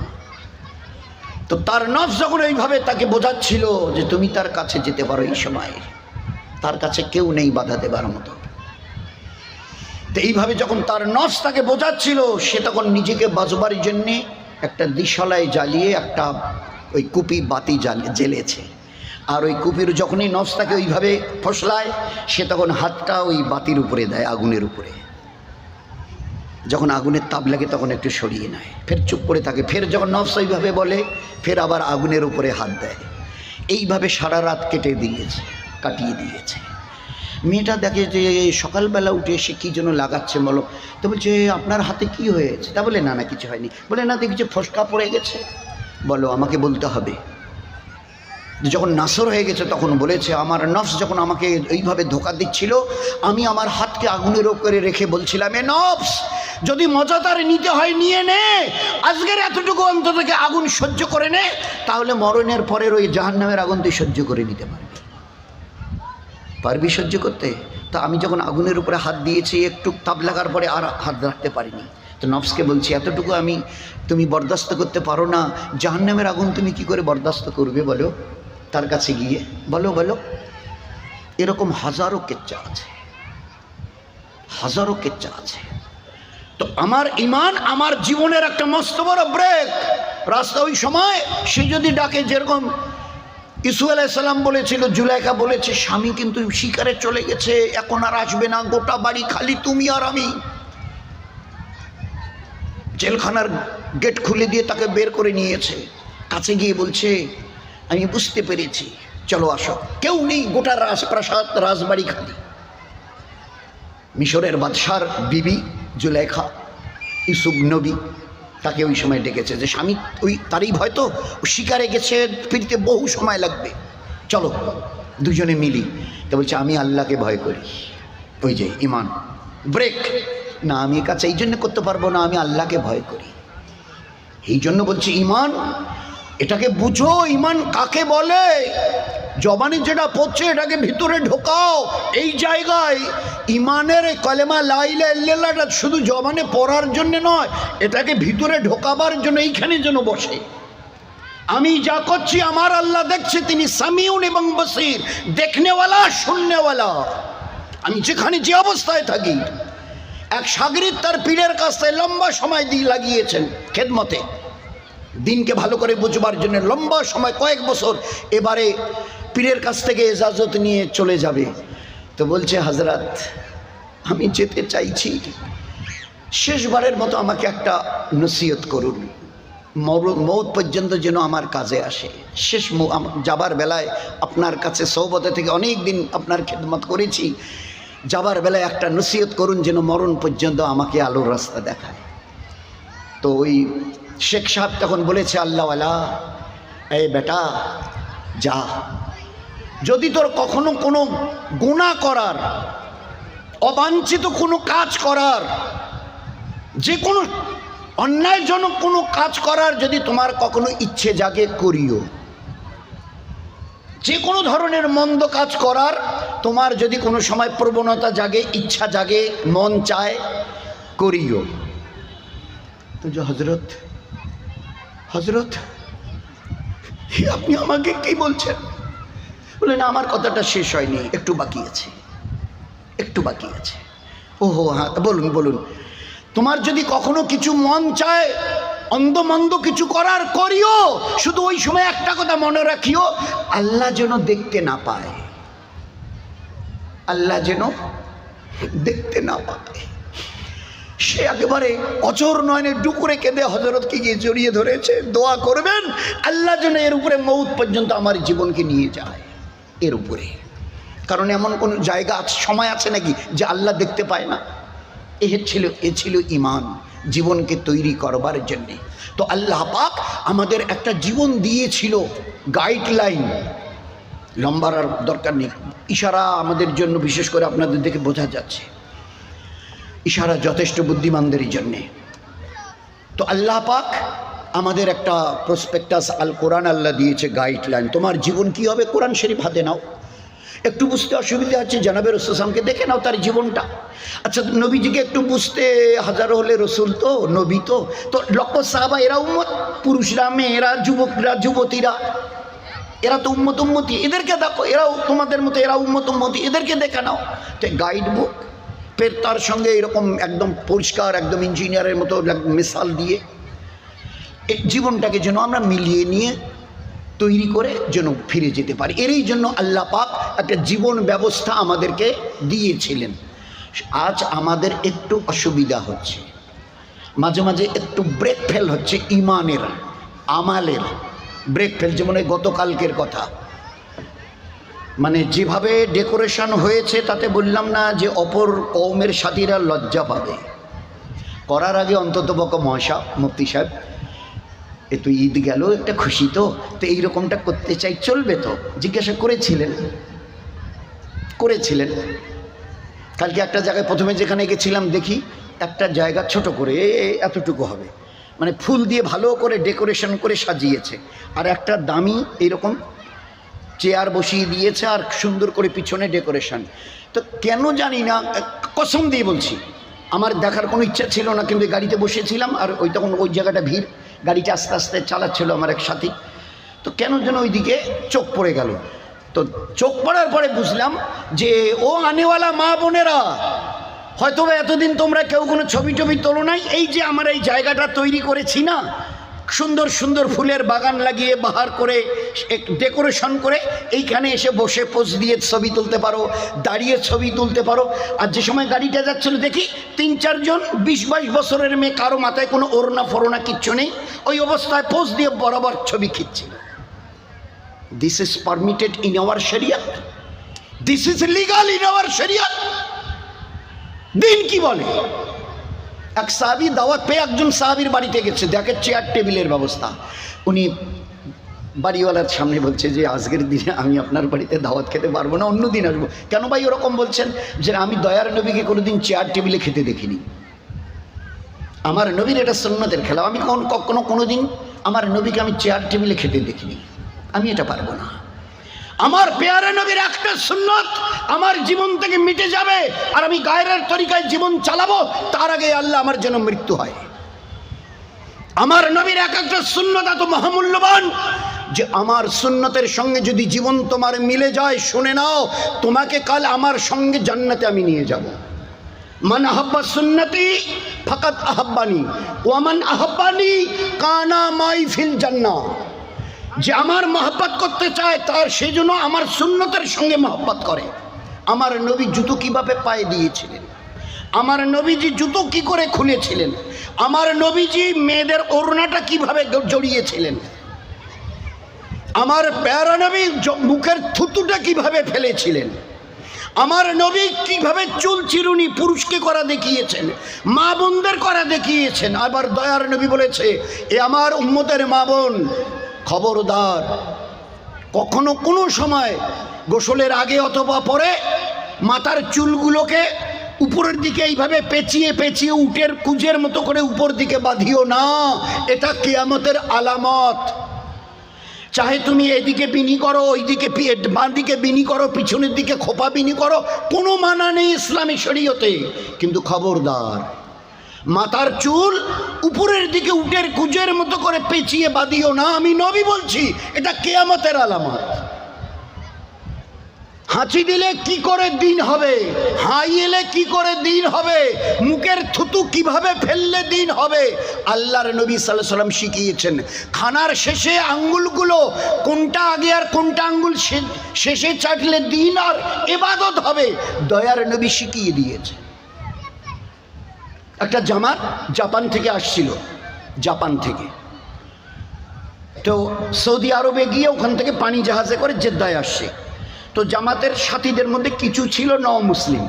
তো মক্কাতে তারা ওখান থেকে যখন জেদ্দায় পানি জাহাজে উঠবে তো কিছু খেজুর কিনে নিয়েছে যে পানি জাহাজে 7-8 দিন লাগবে, পানি জাহাজে বসে বসে খাবো।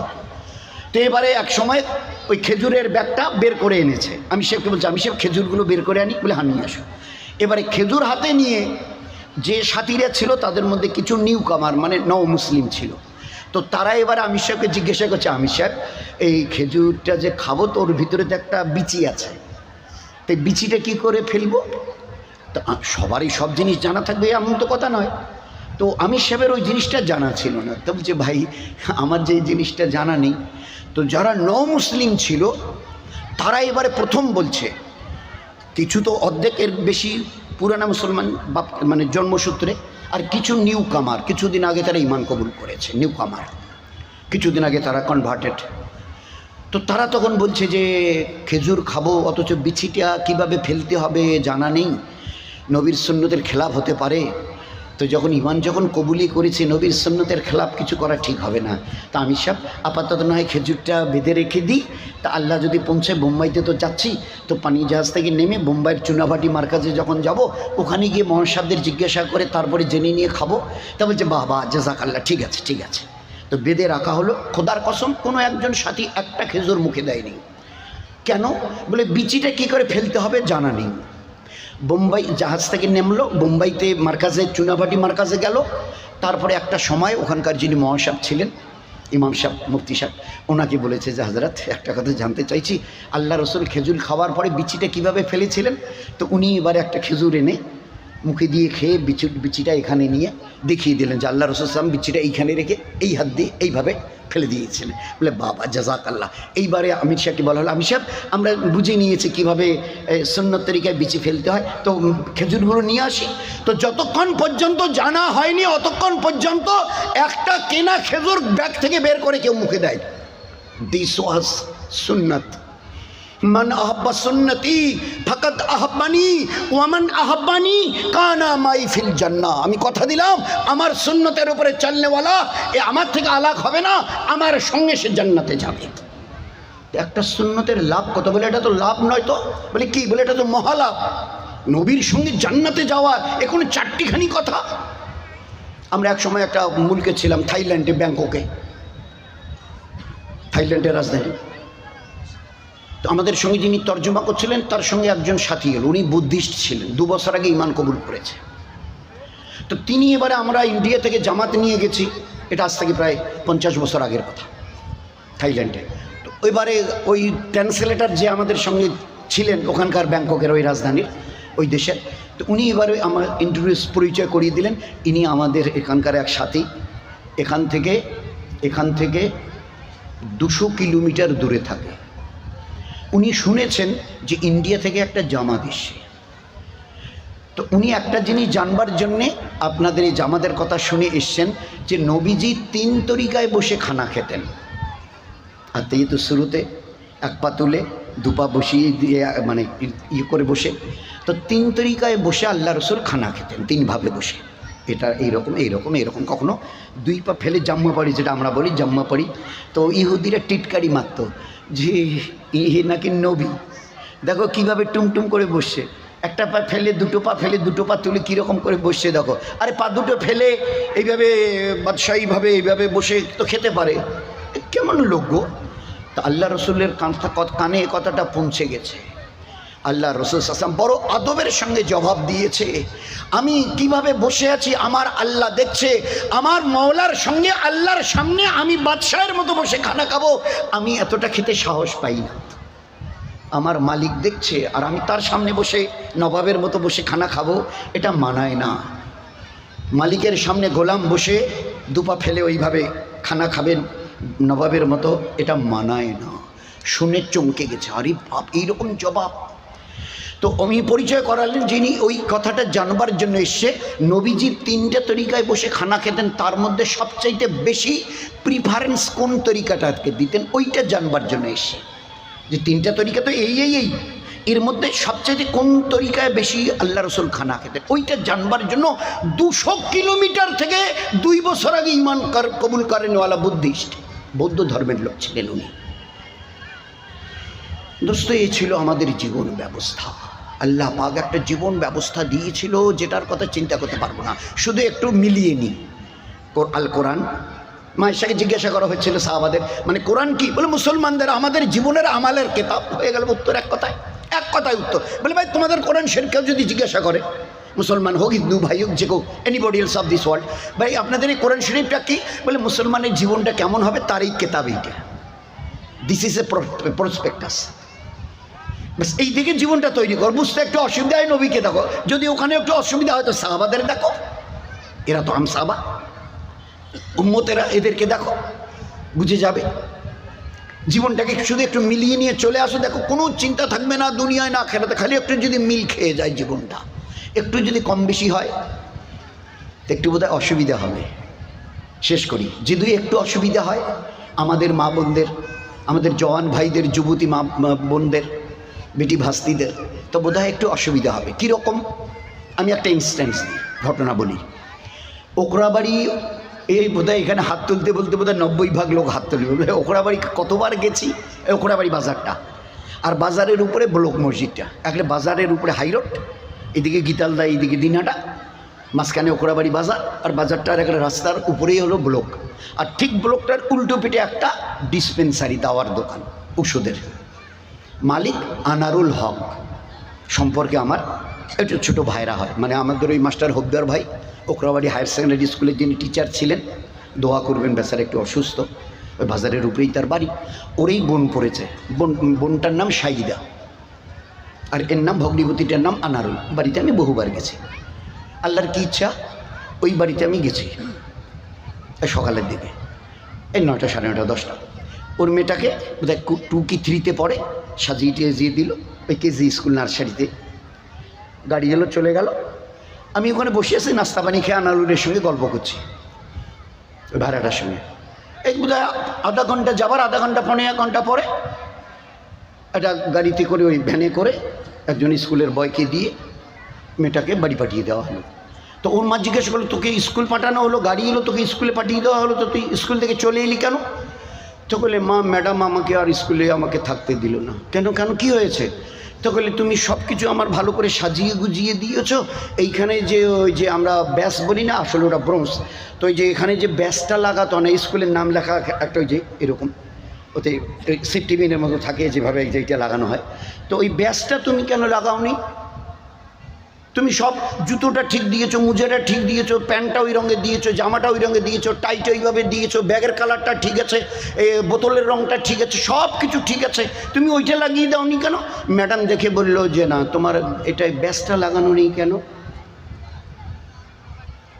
এটা তো মেনে নেওয়া যাবে না। তুমি আজকের মতো স্কুল থেকে চলে যাও, স্কুলে তোমাকে পৌঁছে দিয়ে আসবে, আমাদের বয় পৌঁছে দিয়ে আসবে, কালকে যখন আসবে না এটা লাগিয়ে এসো, তোমাকে স্কুলে থাকতে দেওয়া হবে।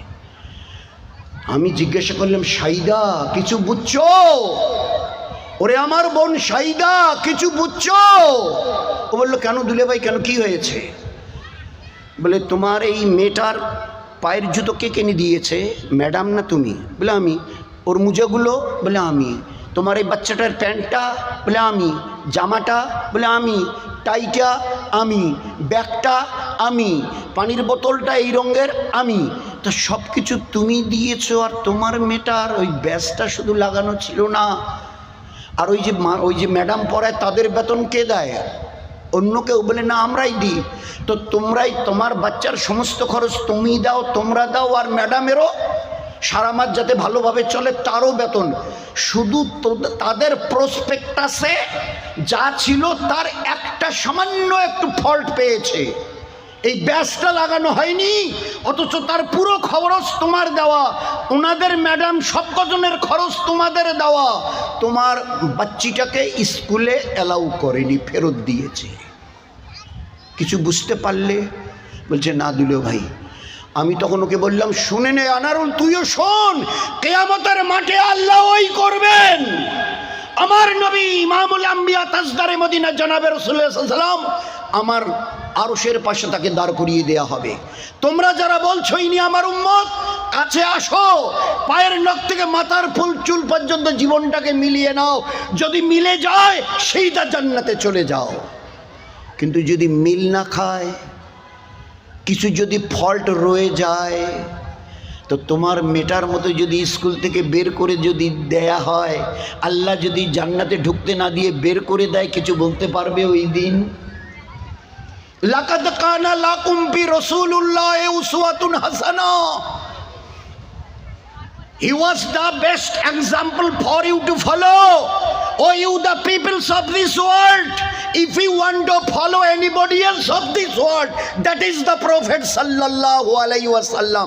আরে ও জগতের মানুষ, ও বিশ্ববাসী, কোন মডেল নমুনা মানুষের মতো মানুষ যদি দেখতে পাও, আমি এই নবী মুহাম্মদ রাসূলুল্লাহ সাল্লামকে মানবতার স্বর্ণ শিখরে পৌঁছে দিয়েছি। তার নমুনা বনো, নিজের জীবনকে মিলিয়ে নিয়ে, চাই পুরুষ হওয়ার মেয়ে ছেলে, মিলিয়ে নিয়ে চলে আসো। কিয়ামতের ময়দানে লম্বা সময় ধরে হিসাব কিতাব নেই, কাছে আসো, মিলিয়ে নাও। যদি মিল খায় সেইটা জান্নাতে চলে যাও। যদি মিল না খায়, সব ঠিক ছিল, ব্যাসটা শুধু লাগেনি বলে অ্যালাউ করেনি। আমার পেয়ারা নবীর হাজারো লাখো সুন্নতের একটা দুটো পাঁচটা 10টা সুন্নত যদি বাদ যায়, আল্লাহ যদি জান্নাতে ঢুকতে না দেয়, কি করবে বলো না? এই জন্য আল্লাহ বলেছিলেন, লাকাদ কানা লাকুম ফি রাসূলিল্লাহি উসওয়াতুন হাসানা। এর চাইতে বেহতরিন নমুনা পৃথিবীতে খুঁজে পাবে না। কি দুনিয়ার লাইনে, কি দিনের লাইনে, কি জ্ঞান বিজ্ঞানের লাইনে, এর নমুনা খুঁজে পাবে না। আল্লাহ পাক জ্ঞানের পূর্ণতা আল্লাহ পাক তাকে দিয়েছিলেন। আমরা সায়েন্সের বড়াই নিশ্চয়ই করার দরকার, কোনো জিনিস যদি সত্য দেখি তো তারিফ করাই দরকার, কিন্তু তার আগে দেখতে হবে মহানবী সাল্লাল্লাহু আলাইহি ওয়াসাল্লামের কাছে কি ছিল, কি ছিল। খালি একটা ছোট্ট বলি, শেষ করে দিই। এ আমার উম্মত, পুরুষ হোক মেয়ে ছেলে, কোনো গরম খাবারে কোনোদিন মুখের নাকের ফু দিও না। এই চাটা ঠান্ডা হয়েছে, দুধটা একটু মানে গরম হয়েছে, চাটা একটু গরম, দুধটা একটু গরম, ভাতগুলো একটু গরম হচ্ছে, তাড়াতাড়ি খাওয়া যাচ্ছে না, তো চাটা একটু কাপটা হাতে নিয়ে আমার উম্মত খবরদার, মুখ দিয়ে হাওয়া দিয়ে একটু পাকা টাকা দিয়ে কিছু করো, কিন্তু মুখের নাকের হাওয়া দিও না। কবে বলেছেন? আজ থেকে 1400 বছর পিছনে। এই কটা দিন আগে আমরা কি বলতাম? চায়ের কাপটা হাতে নিয়ে ফুকোচ্ছি আমি একজন, যে পাশে একজন মুসলমান ভাই ওভাবে কোনো খাবারে ফুক দিতে নেই। এগুলো আপনাদের ধর্মের বাড়াবাড়ি। চাটা গরম, তাই গরম চাটা মুখে ঢেলে দিয়ে মুখটা পুড়িয়ে দিই, বলেন আপনি বলেন। আর যদি এটাকে এবারে ওইভাবে ফু দিয়ে ঠান্ডা করা না যায়, তো এই দোকানিকে 10টা টাকা দিয়ে চার কাপটা ফেলে দিয়ে গাড়ি যখন ওই আসছে, তো 10টা টাকা ওই দোকানিকে দিয়ে চার পুরো কাপটা এখানে রেখে দিয়ে চলে যায়। এগুলো আপনাদের বাড়াবাড়ি, ধর্মের এগুলো বড় নোংরামি। সেদিন এর কথাটা শুনতে হয়েছিল, কদিন আগে এই কথাটা শুনতে হয়েছিল। যেমন এটা শুনতে হয়েছিল, কি এটা বলে, এটা সুকটান গো, সুকটান। রাত্রিবেলা যদি জাগতে চাও, পড়াশোনা করতে চাও, কোনো থিসিস নিয়ে কোনো ব্যাপারে চিন্তা ভাবনা করতে চাও, সুকটান। আমার দয়ার নবী বলতেন, এটা তোমাকে সুকটান বলছো তোমরা? আমি তো আমার নবুয়তের চোখ দিয়ে দেখে বলছি, এটা সুকটান নয়, এটা বিষটান, বিষটান। আর তার কথাটাকে 1400 বছর পিছনে দাঁড়িয়ে উম্মি নবী বলেছিলেন বিষটান। ওই কথাটাকে আজ পর্যন্ত কাটতে পারেনি দুনিয়ার, গোটা দুনিয়ার সায়েন্স, গোটা দুনিয়ার জাপানের মডার্ন টেকনোলজি, গোটা আমেরিকা আর বাকি যারা আছে, ওই লাইনটাকে কাটতে পারেনি। যদি পারতো আপনার আমাদের হাতের 150 টাকা দামের দামি সিগারেটের গায়ে এই যুগে, যেখানে একটা মোবাইলে গোটা দুনিয়া, যে হাওয়াই জাহাজটা দিল্লি থেকে সৌদি আরব যাচ্ছে, দেখেন তো ওই এয়ার বাসটা কত দূরে আছে এখন, তো বলে দেবে জমি থেকে কতটা উপরে আছে, কতটা স্পিডে যাচ্ছে, আর জেদ্দায় নামতে তার কত সময় লাগবে। তো এখানে খালি একটু টিপে একেবারে একদম মুখস্থ বলে দিচ্ছে। সেই জামানায় why it will be there, সেই জামানায় কেন এই কথাটা সিগারেটের গায়ে লেখা থাকবে, cigarette smoking is injurious to health, why it will be there. তোমরা কি করলে মডার্ন সায়েন্সের নাম করে, বোঝান না কি এতে ক্ষতিকারক জিনিসটা আছে। ওটাকে সায়েন্সের ভাষায় বলা হয় নিকোটিন। সিগারেটটা টান দিলে একটা ওই খয়ের বাদামি রঙের একটা জিনিস তৈরি হয়, সাদা কাপড় যদি পিছনে দিয়ে কেউ টান দিতে দেখবে যে কাপড়ে একটু ওই লালচে লালচে মতো দাগ পড়ে গেছে, ওই যে লালচে লালচে যে জিনিসটা ওটাকে বলা হয় নিকোটিন। আমার নবী, দিনের নবী, ইসলামের নবী, তুমি তো নবী, তুমি নামাজের কথা, রোজার কথা, হজ জাকাত তাসবিহ তেলাওয়াত দান খয়রাত পর্দা পুশিদা বাচ্চাদের তালিম তরবিয়াতের কথা বলবে। এ মুহাম্মদুর রাসূলুল্লাহ সাল্লাল্লাহু আলাইহি ওয়াসাল্লাম, তুমি উম্ম নবী, তুমি নিকোটিনের কি বুঝলে? উত্তর আমাদের কে দেবে? গোটা দুনিয়ার কে এর উত্তর দেবে? জ্ঞান ও বিজ্ঞানের এতটা তারাক্কি হলো, সুনিতা উইলিয়ামস 8 দিনের জন্য গিয়ে প্রায় 250 দিন প্রায় 4500 বার রাউন্ড দিয়েছে, দুনিয়াকে দিয়ে ফিরে এলো। তো সেই যুগে এই আমার দামি 150 টাকা সিগারেট, 10টার দাম 150, সেখানে এখনো এই লেখাটা কেন এটাকে রিমুভ করা গেল না, মুছে দেওয়া গেল না, কেটে দেওয়া গেল না? যায় না, যাবে না, যাচ্ছে না, যেতে পারে না। এ আমার নবীর চোখ, এ মামুলি কথা নয় দোস্ত, এটা মামুলি কথা নয়। যেমন উনি বলেছিলেন, এই আমার উম্মত, না না না, একটু পাখা দিয়ে হাওয়া করো, কিন্তু মুখের বাতাস দিও না। কিছুদিন আগে শুনতাম এগুলো ধর্মের গোড়ামি, ধর্মের বাড়াবাড়ি, ধর্মের নষ্টামি, এগুলো একটু টু মাছ, অতিরিক্ত অতিরিক্ত। এই কদিন আগে, আজ কি বলছে গোটা দুনিয়া, ভাই যা বলেছি না, এই যে কান ধরেছি, ভুল হয়ে গেছে, কিছু মনে নেবেন না, বুঝতে পারিনি না। আসলে যে অতটা বিদ্যার দূর আমাদের এখনো যায়নি। উনি উম্মি নবী হলে কি হবে, ওনার চোখ বড় সাংঘাতিক, ওনার এই জায়গাটা বড় সাংঘাতিক। একটু ভুল হয়ে গেছে, এর কিছু মনে করবেন না, আমরা ওটাকে উড্র করে নিচ্ছি। হ্যাঁ, উনি ঠিক বলেছেন। আমরা এখন বুঝতে পারছি যে হাওয়াটুকু আপনি নেন এইভাবে এইভাবে নাক দিয়ে মুখ, কান দিয়ে, মানে কান দিয়ে মুখ দিয়ে যে হাওয়াটা আপনি টেনে নেন, এই 6-7 বাচ্চাদের জিজ্ঞাসা করবেন যাদের পাশে কেউ থাকে, হ্যাঁ রে আব্বু, এই নাতিন তুই তো 7 পড়িস, যে হাওয়াটা যে তোরা যখন নিস তো কী যায়, তো এক্ষুনি বলে দেবে। জিজ্ঞাসা করেন যদি কেউ পাশে থাকে, ভাই ওটা কি যায় যখন টান দিই, কি যায়? আরে বলেন না, কম বেশি সবাই জানেন ওই হাওয়াটা কি যায় যখন ভিতরে নিই, ভাই কি যায়? O2 কি নাম? অক্সিজেন। ওই বাচ্চাটা বলছে, ওই যে বলে ওটা O2 অক্সিজেন। তো ওই হাওয়াটাই তো ভিতরে গিয়ে, ওই হাওয়াটাই ভিতরে গিয়ে বেরিয়ে আসে দেনেন্দের সঙ্গে সঙ্গে, 8 ঘন্টা 1 ঘন্টা 10 মিনিট পরে তো নয়, সঙ্গে সঙ্গে। আচ্ছা, ওই হাওয়াটাই যখন বেরিয়ে আসে তখন তার নাম কি হয়? হ্যাঁ হ্যাঁ, দেখো ওই যে কত ছোট বাচ্চা বলছে, CO2 কার্বন ডাই অক্সাইড যখন ভিতরে গেছিল, ওটা একটা পিউরিফাইড মানে শুদ্ধ বাতাস। আর ওই বাতাসটা ভিতর থেকে যখন বেরিয়ে এলো, আগে ছিল অক্সিজেন, এখন হলো CO2 কার্বন ডাই অক্সাইড, বিষাক্ত বায়ু। এ ধর্মের নবী, নামাজ রোজা হজ জাকাতের নবী, এটা কি বলছে? উনি কার্বন ডাই অক্সাইডের কি বুঝলো? কোথায় লেখাপড়া করেছে কেমিস্ট্রি নিয়ে? কেউ বোঝাবেন? তো আমাদের গোটা দুনিয়ার উম্মতকে বুদ্ধু বানাবার জন্য আল্লাহ দয়ার নবীকে আমাদের কাছে পাঠাননি, তার কাছে আল্লাহ পাক জ্ঞান বিজ্ঞানের যে ভান্ডার দিয়েছে, আমার ওই নবীর পায়ের কাছে যেতে আজকের দুনিয়ার মডার্ন সায়েন্সের আর 1,00,000 বছর লাগবে। লিখে রাখেন, লিখে রাখেন, দামি ডায়েরিতে সোনার অক্ষরে লিখে রাখেন, আপনার আমাদের নবীকে জ্ঞান আর সায়েন্সের লাইনের ওই জগতে, স্কুল থেকে, বিডিও অফিস থেকে, স্কুল থেকে, সিটাই কলেজ থেকে এক্সকারশনে যাচ্ছে, গভর্নমেন্টে এদের কিছু কনসেশন দিচ্ছে, ভাড়া টাড়া থাকার কনসেশন দিচ্ছে। এডুকেশনাল ট্যুরে যাও, এক্সকারশনে যাচ্ছ, তাজ্জব হচ্ছেন? আমার নবীকে দিয়ে আল্লাহ শিখিয়ে দিয়েছেন, উম্মতকে বলে দাও, ঘর থেকে যদি 48 মাইল, 72 কিলোমিটার, এখান থেকে জলপাইগুড়িও হবে না, যদি যায় তো আমি আল্লাহ এবাদতগুলোকে কনসেশন করে দিলাম। এবাদত কেমন? 4 রাকাত জোহরের ফরজ, 2 রাকাত পড়িও, 2 রাকাত মাফ। এশার 4 রাকাত ফরজ, 2 রাকাত পড়িও 2 রাকাত মাপ। আসরের 4 রাকাত ফরজ, 2 রাকাত পড়িও 2 রাকাত মাপ। তো ফরজ হাফ, সুন্নত মাপ, নফলগুলো সাফ। এ হচ্ছে শরীয়ত। তোমরা দুনিয়াওয়ালারা সেই দিন করলে, এরা এক্সকারশনে এডুকেশন ট্যুরে যাচ্ছে, স্কুল কলেজ বিডিও অফিস থেকে ইউনিভার্সিটি থেকে, এদের জন্য গভর্নমেন্ট ফ্যাসিলিটি দিচ্ছ। আমাদের আল্লাহ আজ থেকে 1400 বছর আগে আমাদেরকে শুনিয়েছেন ইবাদত ফরজ যেগুলো ওগুলো হাফ, সুন্নত যেগুলো ওগুলো মাপ।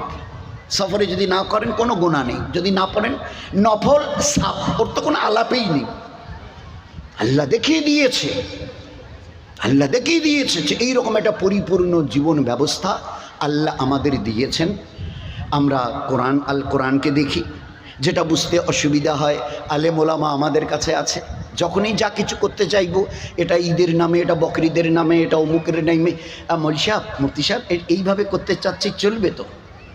কোথায় করা যাবে, কোথায় হাত বাড়ানো যাবে, কোথায় হাত রুখা যাবে? যদি দেবার জায়গা আসে তো হাত যত পারো লম্বা করো, আনফিক আনফিক, লাগাও লাগাও। নেওয়ার কথা ইসলামে কোথাও নেই। বছরে 2টো ঈদ, ঈদুল ফিতর, ফেতরা দাও, মাল দাও, মাল দাও। এর 2 মাস পরে আসছে কোরবানি, ঈদুল আজহা, কোরবানি দাও, গোশ বিলাও বিলাও বিলাও। নেওয়ার কথা কোরআনের একটা লাইন পাবেন না। ফুটপাতে দাঁড়িয়ে, হাই রোডে দাঁড়িয়ে, ভাই দাঁড়ান 50 টাকা ডেকোরেশন, 4 চাকা ভাই 200 টাকা। খোদার কসম, আপনি আমি যা হই আর যা পারি করি, আর দয়া করে আল্লাহর ওয়াস্তে ইসলামের বদনাম যেন না করি। ইসলাম আল্লাহর দিন, আল্লাহর এই ইসলামকে যেন উলঙ্গ না করি দুনিয়ার সামনে। ইসলামে আল্লাহ শুধু দেবার কথা বলেছেন, নেবার কথা একটা পাত দেখাতে পারবে না। বলে কি বললেন আপনি, বুঝি সুঝে বলুন। বলে হ্যাঁ, আমি ওলামা হজরতদের কাছ থেকে 1000 বার কাছে গিয়ে পা টিপে টিপে জিজ্ঞাসা করেছি। বলছে হ্যাঁ, নেবার কথা পাওয়া গেছে কোরআনে বহু জায়গায়। কাদের কাছ থেকে? রাস্তায় চলনেওয়ালা পথিক, 2 হুইলার্স স্কুটারে, বাইকে, 3 হুইলার্স অটো টোটোতে, 4 হুইলার্স ছোট গাড়ি, বড় গাড়ি, ট্রাক, তাদের দাঁড়িয়ে ধনী লোক, বড় লোক, মাস্টার, ইঞ্জিনিয়ার, ডাক্তার, তাদের কাছে। তাহলে কোথাও পাওয়া যায়নি। নেবার জায়গা আল্লাহ বলে দিয়েছে প্রথম পাতায় সূরা ফাতিহাতে, ইয়াকা নাবুদু ইয়াকা নাস্তাইন। এ আল্লাহ, তোমাকে মানি আর তোমার কাছে যা কিছু প্রয়োজন চাই।